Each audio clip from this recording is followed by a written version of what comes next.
And very good morning, friends. Let's start the episode number 174.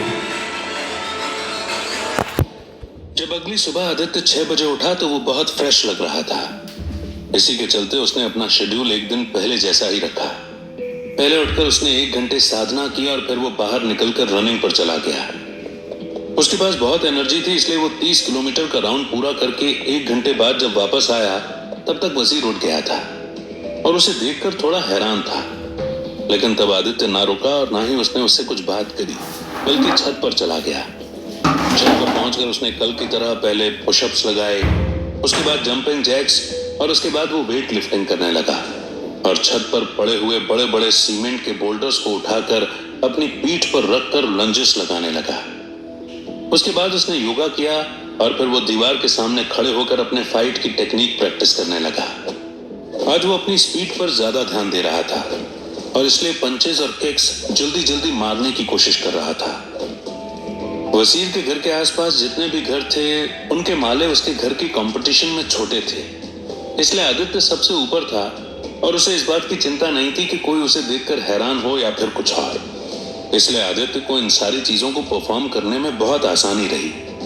जब वो नीचे आया तब सुबह के 10 बज चुके थे और वो पूरा पसीने में नहाया हुआ था।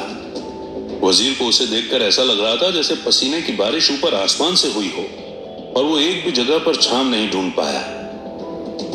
लेकिन फिर भी उसे देखकर वजीर ने कुछ नहीं कहा, बल्कि वो उसके लिए नाश्ता बना रहा था। आदित्य अपने रूम में गया और फिर नहा धोकर तैयार होकर थोड़ी देर में आ गया। वजीर ने तब तक उसका और आदित्य का नाश्ता प्लेट में लगाकर डाइनिंग टेबल पर रख दिया था। आदित्य वहां बैठकर नाश्ता कर ही रहा था कि वजीर ने उससे पूछा, आज का तुम्हारा प्लान क्या है आदित्य? आदित्य ने उसे थोड़ा कंफ्यूजन में देखा, क्योंकि वो क्या करने वाला था उसे खुद इस बात की प्रॉपर क्लैरिटी नहीं थी। फिर उसने कुछ सोचा और कहा, मैं नाश्ता करके थोड़ी देर बाद फिर से ट्रेनिंग स्टार्ट करूंगा और अपनी वीकनेस और स्पीड पर फोकस करूंगा। वजीर आदित्य की इस बात को सुनकर बहुत हैरान हुआ और आदित्य को ये चीज उसके चेहरे पर अलग ही दिख रही थी, लेकिन वो समझ नहीं पा रहा था कि वजीर इतना हैरान क्यों दिख रहा है। तब वजीर ने हैरानी से पूछा, आदित्य तुम अभी अभी इतनी ज्यादा ट्रेनिंग करके आए हो कि पसीना रुक ही नहीं रहा था और अब तुम कह रहे हो कि तुम और ट्रेनिंग करोगे। अगर तुम इस तरीके से चीजें कंटिन्यू करते रहे तो कल के लिए तुम एनर्जी कहां से लाओगे? आदित्य को समझ आया कि वजीर का कंसर्न बहुत ही सही है, लेकिन उसे उस चीज का आंसर पहले से ही पता है और ये सोचकर उसके चेहरे पर एक स्माइल आ गई।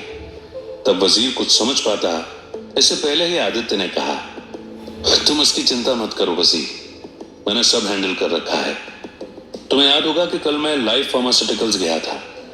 एक्चुअली मुझे कंपनी में कुछ काम नहीं था, बल्कि कंपनी के पास वाले पार्क में था।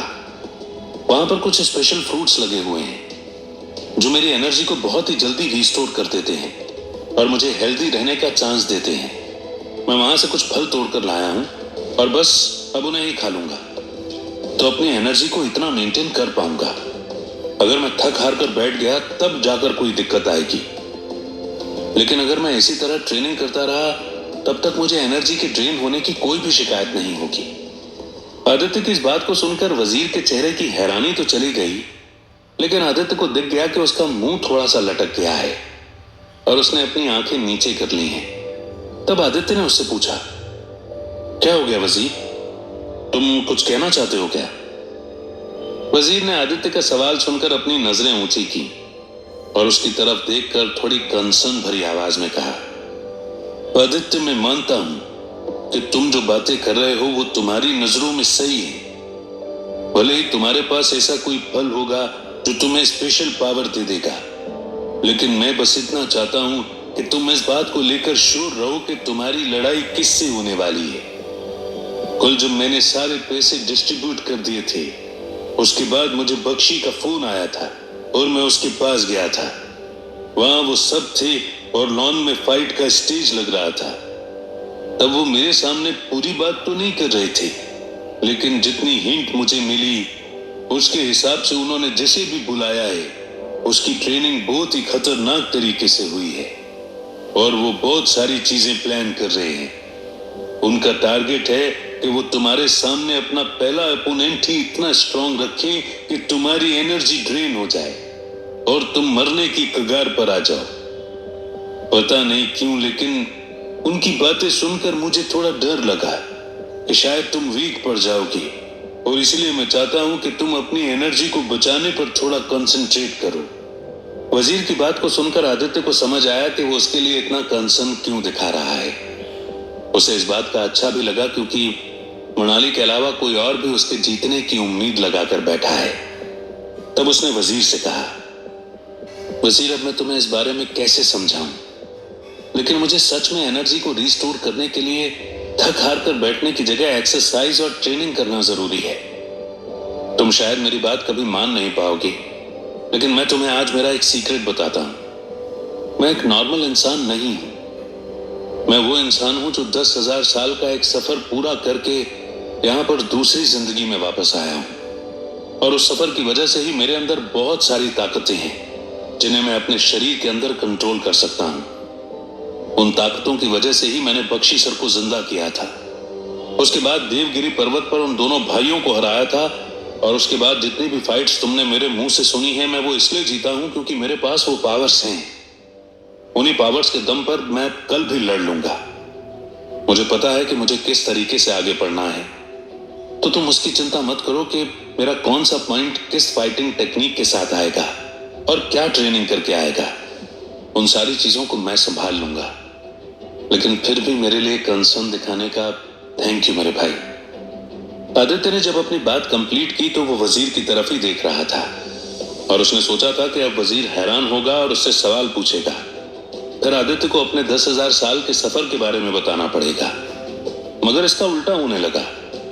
उसने देखा कि वजीर के चेहरे पर एक बड़ी स्माइल आ गई, और आदित्य उसे समझ नहीं पाया।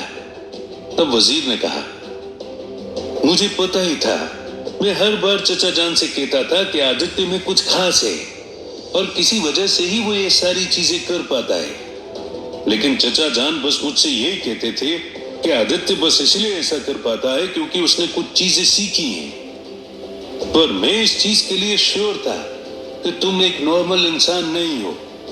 आज तुमने मुझे ये बात बताई है तो मुझे समझ आया कि तुम ऐसी चीजें क्यों कर पाते हो।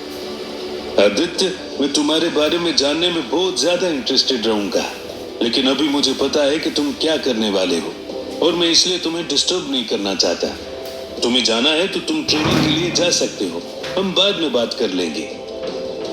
वजीर की बात सुनकर आदित्य को थोड़ा अच्छा महसूस हुआ, और फिर उसने नाश्ता कंप्लीट किया और सबसे पहले अपने रूम में जाकर एक फल को अच्छे से खा लिया, जिसकी वजह से उसे अपनी थकान जाती हुई महसूस हुई और एनर्जी फिर से रिफिल्ड लगने लगी। वो वजीर को नीचे अकेला छोड़कर फिर से अपनी ट्रेनिंग पर चला गया। इस बार वो बस अपनी फाइटिंग टेक्निक की ही प्रैक्टिस कर रहा था, और हर तरीके से जंप करते हुए डिफेंस, अटैक और सारी चीजों की प्रैक्टिस कर रहा था। उसके लिए अपनी स्पीड बढ़ाना पहला कंसर्न था, और उसे समझ आ गया था कि वो धीरे धीरे बढ़ रही है। जहां पर पहले वो एक पंच 2 सेकंड में मार रहा था, वहीं पर उसका अभी एक पंच आधे सेकंड में ही दीवार को टच करके उसके पास वापस आ रहा था। उसे समझ आ रहा था कि वो थोड़ा इंप्रूव कर चुका है, पर उसे यह भी पता था कि हर दिन उसकी एनर्जी डाउन होती है, और इसलिए उसे फाइट स्टार्ट होने के बाद भी अच्छे से प्रैक्टिस करनी होगी, चाहे वो पूरी रात भर जागते ही क्यों ना करनी पड़े। उसने आज भी छत पर करीब 6 घंटे प्रैक्टिस की, और जब तक सूरज ढलने का टाइम नहीं आ गया तब तक वो नीचे नहीं गया। नीचे जाकर उसने देखा कि वजीर खाना बना रहा था, और इस बार वो आदित्य को पसीने में भीगा हुआ देखकर हैरान नहीं था, बल्कि उसे देखकर स्माइल कर रहा था। आदित्य उसी तरह फिर अपने कमरे में गया, जहां एक बार फिर से उसने शावर लिया, और उसके बाद एक फल खाता हुआ वो बाहर आ गया। जब घड़ी में देखा तो शाम के 7 बज चुके थे। उसने अपना फोन उठाया, और तब उसे उस पर मृणाली के 3 मिस्ड कॉल दिख रहे थे। उन्हें देखकर आदित्य सोचने लगा कि क्या उसे मृणाली को फोन लगाना चाहिए, लेकिन इतनी ही देर में उसे उसके टेक्स्ट मैसेजेस दिख गए, जिसमें मृणाली ने लिखा था कि उसने कॉल इसलिए किया था क्योंकि वो आदित्य को बस लक विश करना चाहती थी, और अगर आदित्य बिजी है तो वो उससे कभी बाद में बात कर लेगी। आदित्य ने उसका मैसेज पढ़कर फोन लगाने के बारे में नहीं सोचा, और फिर वो वजीर के साथ खाना खाने बैठ गया। डाइनिंग टेबल पर बैठकर आदित्य को दिख रहा था कि वजीर उसके बारे में जानने के लिए इंटरेस्टेड है, लेकिन जानबूझकर उससे कोई सवाल नहीं पूछ रहा है। तब आदित्य ने ही आगे इनिशिएटिव लिया और वो उसे अपनी कहानी सुनाने लगा। उसने फिर उसे अपनी पिछली जिंदगी की कहानी सुनाई कि किस तरह उसका पूरा परिवार मारा गया था, और उसके बाद जब वो मरने वाला था तब उसे साधु महाराज मिले और उसने 10,000 साल की जर्नी में क्या क्या सीखा और किस तरह वो वापस यहां पर आया है। वजीर उसकी इस बात को सुनकर बहुत हैरान था, लेकिन आदित्य को समझ आ रहा था कि वो उसकी हर बात पर विश्वास भी कर रहा है। थोड़ी देर ऐसे ही बातें करने के बाद आदित्य ने सोचा कि अब उसे जाकर सो जाना चाहिए, क्योंकि कल फाइट शुरू हो जाएगी और उसके क्या रूल्स रहेंगे ये उसे अभी तक नहीं पता था। फिर आदित्य अपने कमरे में चला गया और सोने की कोशिश करने लगा।